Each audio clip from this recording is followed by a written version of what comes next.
ಓಂ ಶ್ರೀ ಬಸವಲಿಂಗಾಯ ನಮಃ. ಸಕಲ ಪೂಜ್ಯರಿಗೂ ಶರಣಾರ್ಥಿಗಳು. ಇದು ಶರಣೋತ್ಸವ.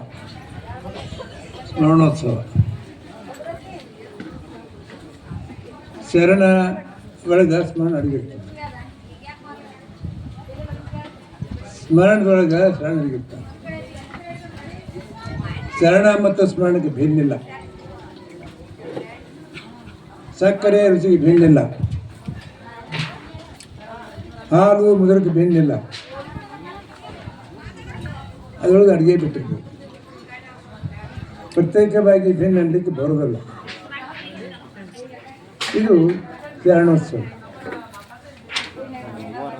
ಶರಣ ಅನ್ನೋದು ಶಬ್ದ ಸರಳ ಖರೆ, ಅದು ನಿರೂಪಣೆ ಮಾಡೋದು ಅಷ್ಟೇ ಕಠಿಣ.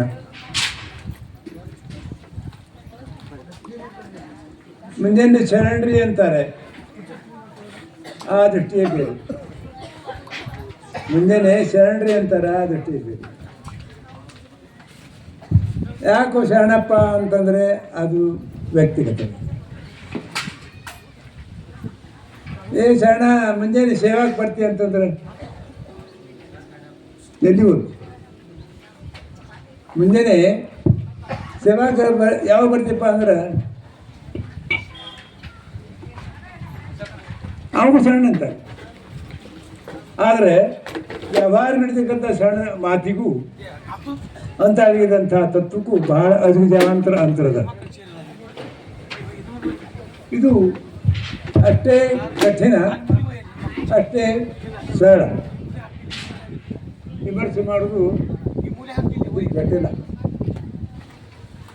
ರನ್ನದ ಗುಣ ಹೇಗಿದೆ ಅಂತ ಹೇಳೋದು ತೆರೆ ತೋರಿಸಲಿಕ್ಕೆ ಬರೋದಲ್ಲ. ಸ್ವಯಂ ಪ್ರಕಾಶನ ಪಡ್ಬೇಕು, ಅದು ನೋಡಿ ಸಂತೋಷ ಪಡಬೇಕು.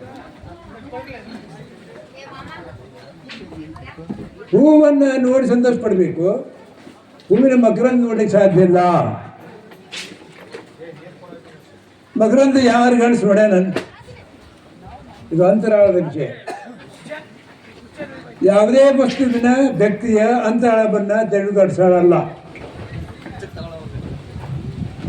ಅತ್ಯಂತ ಕಠಿಣ ಇದು. ಅದನ್ನು ವೈಜ್ಞಾನಿಕ ವಿಚಾರ ಮಾಡಿದರೂ ಅಷ್ಟು ಸರಳ ಅಲ್ಲ, ವೈಚಾರಿಕ ಮಾಡ ಅದು ಸರಳ ಅಲ್ಲ. ಅದು ಸರಳ ಏನಂದ್ರೆ ಸರಸುಮ್ಮನೆ ಒಂದು ನಿಜ ಯೋಗ. ಸುಮ್ಮನಿರೋದು ಒಂದೇ ಶರಣ ಸ್ಥಿತಿ ನಿರೂಪಣೆ. ಶರಣ ಅವ ಹೇಗೆ ಯಾವಾಗ ಶರಣ ಹಾಕ್ಕಾನ ಅಂತಂದರೆ, ಒಂದು ವಚನ ಮುಖಾಂತರ ಮುಗಿಸಿ ನಾನು ಹೋಗ್ತಾ ಇದ್ದೇನೆ, ಬೇರೆ ಕೆಲಸ ಇದೆ. ಪೂಜೆ ಬೆಳಗಿದ ಮೊದಲೇ ನಾ ರಾಗ ಶುರು ಮಾಡಿದ್ದೆ. ಪೂಜೆ ಬಂದರು, ಮತ್ತು ದರ್ಶನ ಆಯಿತು. ಅದಕ್ಕಾಗಿ ಇಲ್ಲೇ ಒಂದು ವಚನ, ಮ್ಯಾಗಿನ ಸಾಲು ಅಕ್ಕನ ವಚನ ಸಾಲ ತಗೊಂಡು ಅದನ್ನು ಒಳಗೆ ಹಿಂಜಿನ ಕೊನೆಗೆ, ನಿನ್ನ ಅರಿಯದವನಿಗಾವ ದಿಕ್ಕು ಇಂಥವರ ಕಂಡು ಕಂಡು ಸಮದರ್ಶಿ ನಕ್ಕೆ ನಕ್ಕ ಚೊಕ್ಕ. ಇದು ಶರಣ ಯಾವ ಅಂತಂದರೆ, ಯಾವನು ತನ್ನನ್ನು ತನ್ನ ಅರಿಸಿದವರನ್ನು ಅರಿಸಿದ ಮೂಲ ವಸ್ತುವನ್ನು ಯಾವ ಅರಿತುಕೊಂಡು ಸಮಾಧಾನ ಇರ್ತದ ಅವನು ಶರಣ. ಆ ಶರಣ ಪದ ಬರಬೇಕಾದ್ರೆ ಅಷ್ಟೇ ಶರಣ ಅಲ್ಲ, ಅದು ಅಷ್ಟೇ ಜಟಿಲ. ಆಡಂಬರಕ್ಕೆ ಬರೋದಲ್ಲ, ವೇಷಭೂಷಣ ಬರೋದಲ್ಲ, ಡಿಗ್ರಿ ಬರೋದಲ್ಲ, ನಾಡಿಗೆ ಬರೋದಲ್ಲ. ಅದು ಅಂತರಾಳದ ವಿಷಯ. ಅಂತರಾಳದ ವಿಷಯ ಅದು ಸ್ವಯಂ ಸಿದ್ಧ. ಅರಳೆ ಹತ್ತಿ, ಅದು ಅರಳೆ ಸ್ವಯಂ ಸಿದ್ಧ ಬೆಳೆದಿರ್ತದೆ, ಕರ್ತವ್ಯದ ಅಲ್ಲ. ಇರುವಿಕೆ ಹೆಂಗಿರ್ತದೆ ಅಂತ ಕೇಳಿದ್ರೆ, ಈ ಅಕ್ಕಿ ಹೂವು ಪಕ್ವವಾಗಿ ಬಿಸ್ತಂದ್ರೆ ಅದು ಹಾದ ಆರಾಮ್ಸೆ ಹುಡುಕ್ತದೆ, ಯಾರಿಗೂ ಭಾರ ಇಲ್ಲ, ಅದು ಸುಪ್ರದ ಕೊರತೆ ಇಲ್ಲ, ಗತಿಗೆ ಆತಂಕಿಲ್ಲ. ಹೇಗೋ ಹಾಗೆ ಇರುವಿಕೆ, ನೋಟ, ಮಾಟ, ಪಾಠ, ಹೆಜ್ಜೆ, ಹೂ ಇರ್ತದೆ, ಹೃದಯ. ಇದು ಶರಣ. ಇದು ಅಂದರೆ ಶರಣ ಅನ್ನೋ ವಿಷಯಕ್ಕೆ ಅಕ್ಕನ ಒಂದು ದಿನ ಪ್ರಾರಂಭ ನಾನು ಮುಂದೆ ಹೋಗ್ತಾ ಇದ್ದೀನಿ, ಜಲ್ದಿ ಮುಗಿಸ್ತಾ ಇದ್ದೀನಿ. ಬಾಯಾಗ ಹಲ್ಲು ಸಟ್ಕೊಂಡು ಈಗ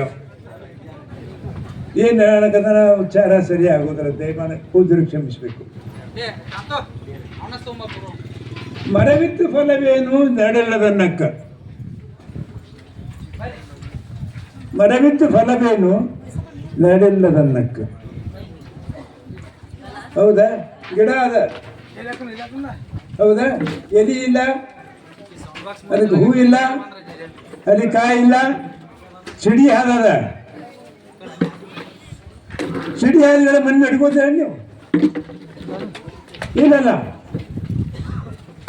ಅದು ಇದ್ದಾಗೂ ಹಸಿದಾಗ ಬೆಲೆ, ಸಿಡಿ ಹಾದ ಕಡೆಗೆ ಬೆಲೆ ಇಲ್ಲ. ಅದು ಒಲಿಗೆ ಹೋಗುದು ಅಷ್ಟು ಕೆಲಸ. ಒಂದು ಮಠದಾಗ ಒಬ್ಬರು ತಿರ್ಕೊಂಡಿದ್ರು, ಬ್ರಾಹ್ಮಣರ ಪೈಕಿ ನಾವು ಪಂಚಾಯತ್ ತಿರ್ಕೊಂಡ್ರು. ಅವ್ರು ಸುಡಾಗ ಕಟ್ಟಿಗೆ ಬೇಕಾಗಿತ್ತು. ಕಟ್ಟಿಗೆ ಅಲ್ಲಿ ಇರಲಿಲ್ಲ.